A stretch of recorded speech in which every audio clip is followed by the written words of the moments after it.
How's it going, everyone? We've got some huge news and updates about Digimon Story Time Stranger. We've got details on the story, the world, the characters.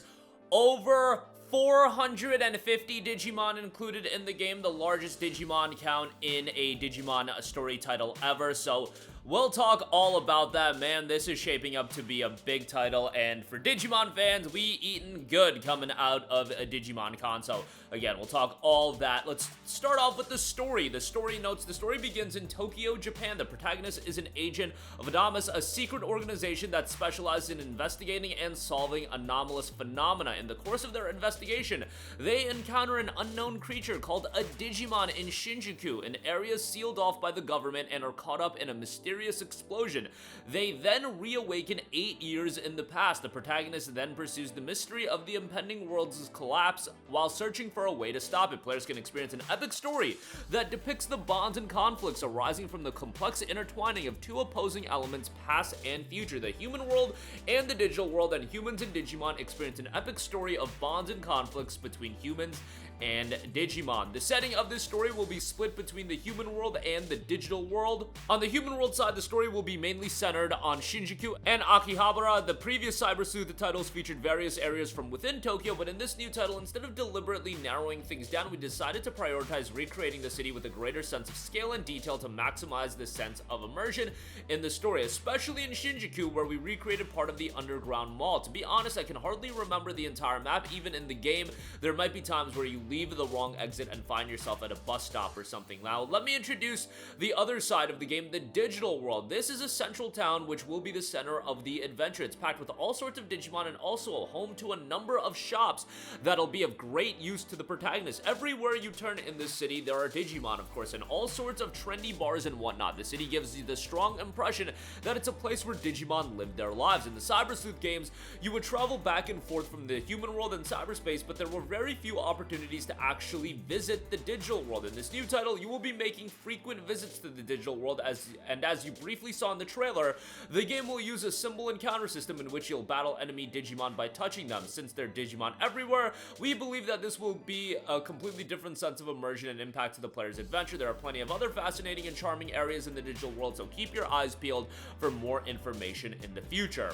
They also highlighted a greater sense of immersion. As I mentioned while introducing the human world, we really paid attention to the sense of immersion in this story. We took extra care to enhance this and tried to avoid making any choices that might inhibit it. We've especially dedicated our efforts to developing the story. I believe that the overall setting, the construction, and appearance of each area, and so on, are all important parts of setting the stage to enhance the story. After all, if the setting is haphazard or messy, it makes it hard to appreciate the story itself. So we're taking extra care to depict everything that needs to be depicted. For example, the central town, which is the center of the whole adventure, is a town full of energy, so when it comes to three-dimensional space, the sense of a life from the Digimon that live there, the distribution of those Digimon, and even the background music and environmental sounds, we created them all with the hope that it would make the players feel the density of the place, and that its overflowing energy would invigorate players with motivation to set off to their next adventure. Also, to give you a clear idea, the different areas each use gears that also appear in the game's logo in different ways. The gears themselves actually hold a significant hidden meaning, so if you pay careful attention to where they happen to appear during your adventure, I think you'll find it even more enjoyable. Time is a keyword of the title as well.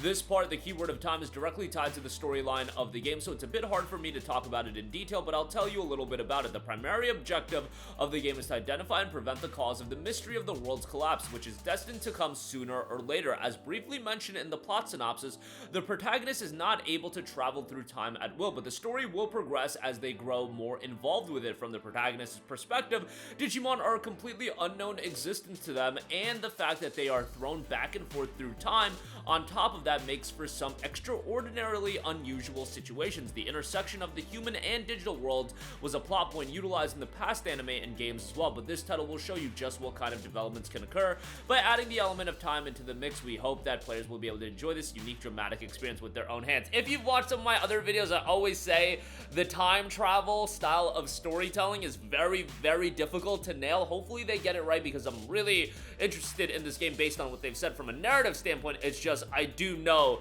that the time travel aspect is always where a lot of stories just go awry, but there have been really good time travel stories as well. You look at something like Steins Gate, 13 Sentinels Aegis Rim. It's certainly doable, and with the right writing, you can create a cohesive narrative with that being one of the core elements. It's just, I have seen things go awry.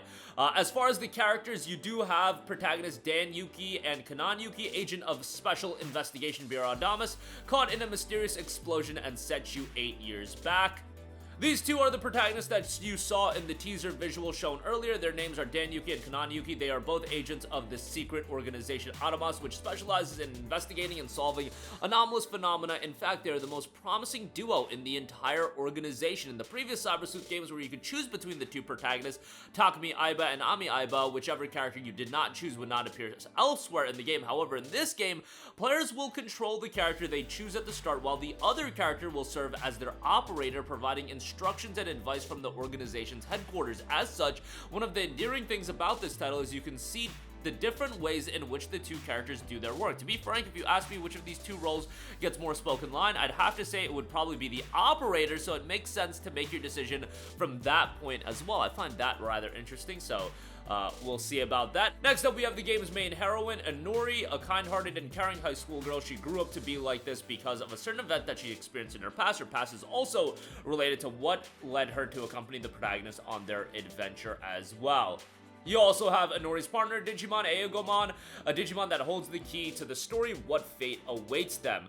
You have Patamon, Gomamon, and Devimon as well, all being introduced. Those are some of the more iconic Digimon as well. We have some other designs that are showcased as well. Olympus 12. I had originally planned to unveil this information in a future announcement, but since today is Digimon Con, I'll just say it now. In this game, the Digimon that make up the Olympus 12 will play an active role in the story. Simply put, the Olympus 12 are 12 Digimon that serve as the protector of the digital world, and their powers are said to rival those of the Royal Knights. Some of their members have made various appearances as Digimon in past anime and games, but they have scarcely ever appeared all together on this scale before a major event brings them together here. They also note 450 plus Digimon. Cyber Sleuth featured about 250 Digimon, and if you include the follow-up Hacker's Memory, the total was brought up to about 330. This game has one-upped them both, and it has brought the total to 450 Digimon as well. Everyone on the team loves Digimon. The quality was pretty good to begin with, but we ended up redoing the Terra Force animation 3 times over. We were like, we can make this look even better.